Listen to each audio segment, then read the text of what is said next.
42. Hey guys, this is the season of Advent, the fourth and final week in that season that sort of leads up pre-Christmas.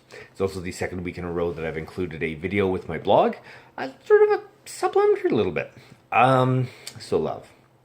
This was the week of the Candle of Love. Really kind of a weird thing to have to try and do. Love. Like I say, it's weird. It's one of those things that's really hard to define. I mean, you can love a meal, you can love a restaurant, you can love your children, you can love your wife, your spouse, your partner. You can love so many other things, but does that really encapsulate it? I have to wonder.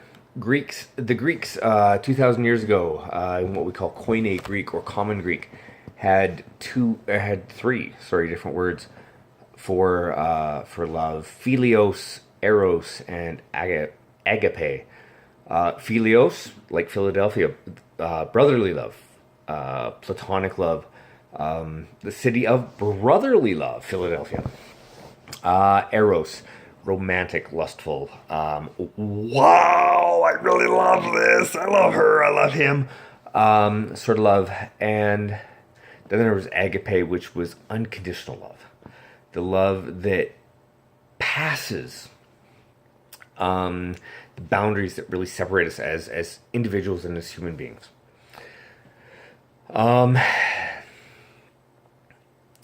And those were, they used three different words for love. Maybe that would be great because I might love a meal. I might love, like I say, my child, my spouse. I might love a particular season. And I might respect other people. What does this have to say? There's a Hebrew word, and it's a really weird word. It's called chesed. Hebrew is great for cold and flu season because you get that at the back of your throat. And it just so happens middle of December, end of December. Guess what? Cold and flu. This is the best time to study Hebrew. Chesed. And it's the verb that says loving kindness. It's really kind of it's an untranslatable sort of word. Psalm 146 has this refrain, and his love endures forever. Well, that love that endures forever is loving kindness. It's chesed. It's unconditional love. It's the, oh crap, you screwed up again. Guess what? I don't love you any less. I'm going to give you another chance. Sort of love. And it's deep down. It's untranslatable. It's felt. It's the sort of thing that moves you. It moves you to tears. It moves you to dancing. It's something really... It's something really here. Like, really in the heart of you. Simeon the Righteous, was a high priest at the time of the Second Temple, about the time of Alexander the Great. And he said that, let's see if I go to find it, because I know I put it on the blog, that the whole of life is encapsulated in what we know, in what we see. So according to him, the world rests upon three things: the Torah, service to God, and showing chesed. Torah, the commandments, the law,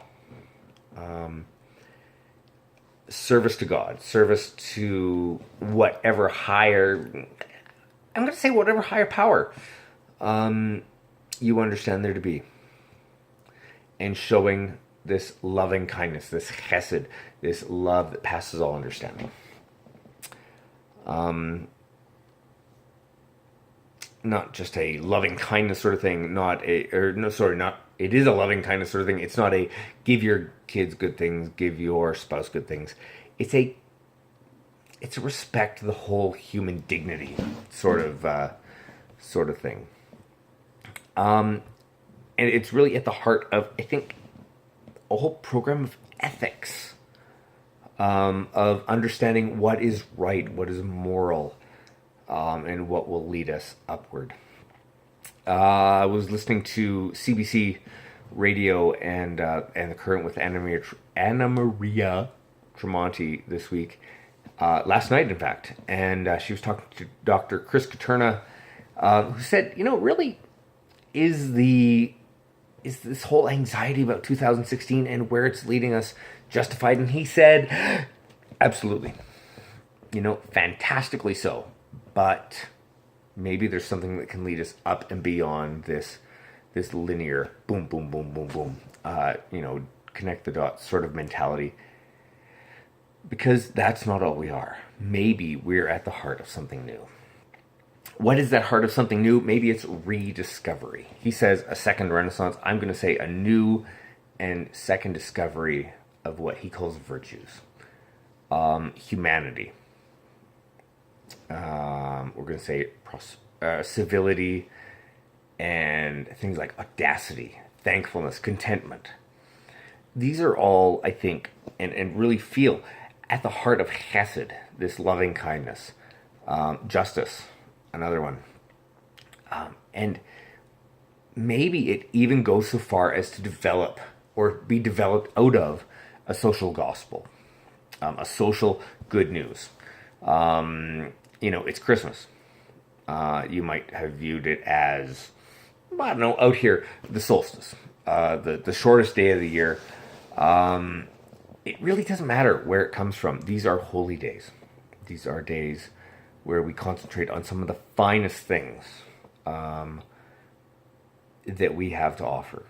That we have, we concentrate on the finer things of life, which are justice and peace, taking in the immigrant, the stranger, welcoming those who are around us, the needy. And that's really vital. Personally, I would contend that, for me, being a Christian, that Christ as the incarnate God, the incarnate, anchored in this time, fully human, but also connected to the way out there, outside of time and space, God. Every day can be Christmas Day for me. It's about contentment. It's about thankfulness. It's about reaching out to others who are in need. And, that's encapsulated in so many world religions. And I'll let you take your pick, really.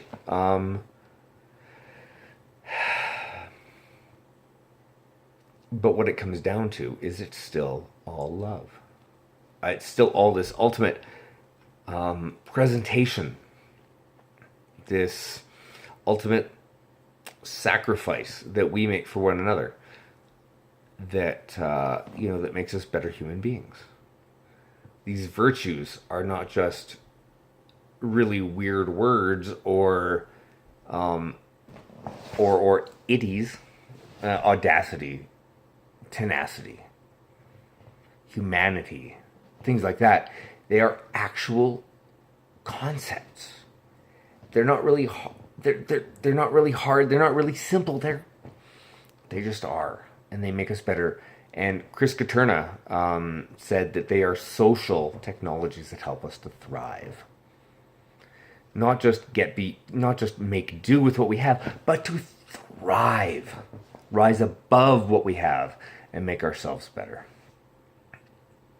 And that, I think, might be the secret to it all. We deserve to thrive.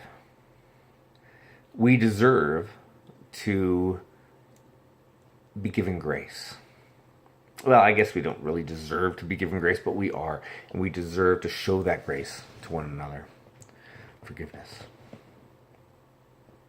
Happiness. These are the things that are called for at this time of year in the Christian faith. And I think that it really needs to be said that these are the things that need to transcend where we are in anxiety and in fear. Because, Yoda said, fear is the past. fear the path the dark side is. Fear leads to anger. Anger leads to hate. Hate leads to suffering. But what does anxiety just exploit? Difference. It exploits the fact that we are not each the same as one another. My views aren't yours. My views are mine.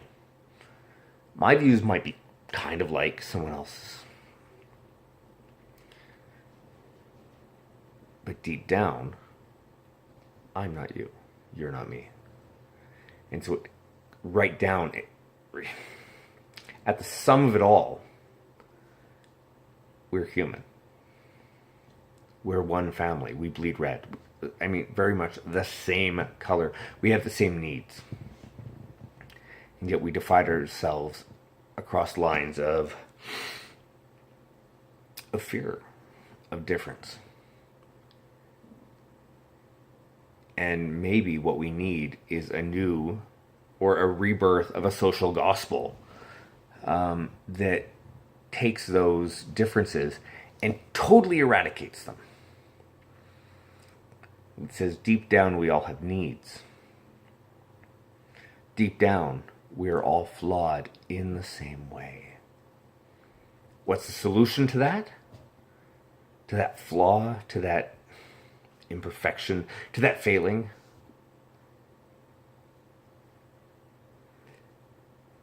Humanity, forgiveness, joyfulness.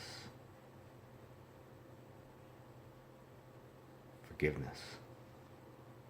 These are the things that will remake the little space between two people,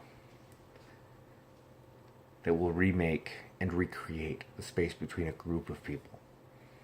And when we finally get to that point where we can say, I care enough to practice this, then maybe we can get beyond fear and uncertainty and say, these are the things that I hold dear. These are the things that I hold to be true. And I would be really pleased, I think, that if, I were able to see what was on my tombstone, it would be, hey, I love you.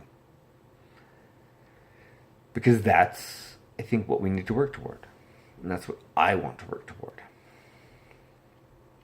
And so in the end, what it comes down to is, I accept you. I'm happy with where I'm at. I'm happy with what I have. I'm thankful. But I will seek to find justice. I will seek to find what is right. And I will seek to love those who are around me. That is the heart of love. Whether it be philios, eros, agape, or chesed. A rose by any other name. Cheers. Blessings. He trails until we meet again. Merry Christmas, guys.